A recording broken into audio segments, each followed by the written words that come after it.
Fishing's been really hit or miss on the east side of the river because we're still having negative tides on the east side, like wintertime tides, really low water.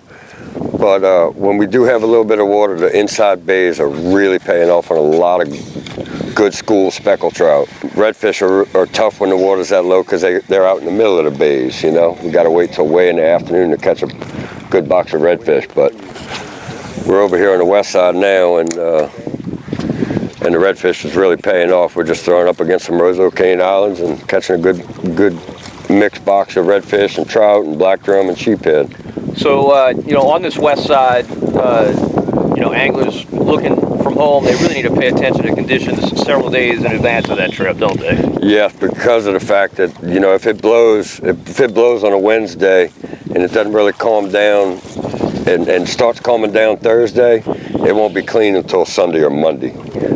It's just such wide open water, and it gets dirty on you and stays dirty on you. And if you find good clean water, that's where your fish are going to be. Just ride around till you find good water, because they're there. Fish are here. They're just not really biting like we're accustomed to, as far as a tight line bite or spinner baits, or it's just not there yet. We're there. The fish are here.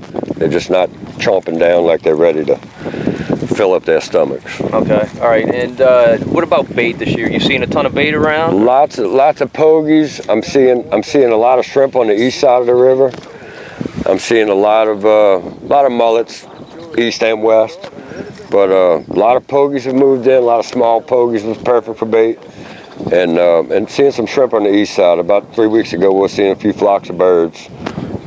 You know, birds diving on shrimp. So on that east side, I mean, you kind of letting the bait guide you as to where to fish, or what? Bait and clean water, and you got to work the tide. You know, you got to stay north or south according to the tide, because if you start off as a high tide at 10 o'clock in Grand Bay, 2 hours later is high tide in American Bay. So you know you got to fish according to the tide, because them fish won't eat unless the water's moving.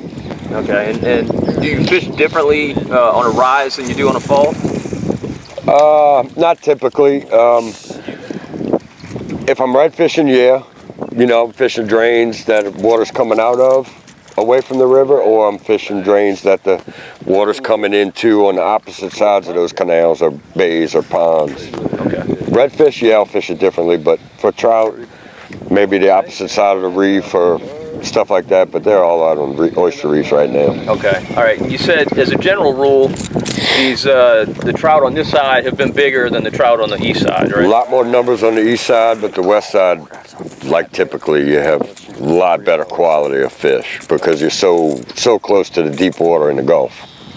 All right, today we're fishing live shrimp. I know a lot of times you do fish soft plastics. What plastics have been hot this year? We throw a lot of Z-Man soft plastics, which is like just kind of like the same Cajun pepper voodoo. It's a po' boy, they call it, the Z-Man version of it, and it's the same exact bait, and it's been really good under the trout or the electric chicken or all your bright colors with chartreuse. Put chartreuse in it and you can't go wrong. Okay, and more under a cork and tight line? Or more under the cork as of right now. We love the tight line bite, everybody does, but they want that bait suspended.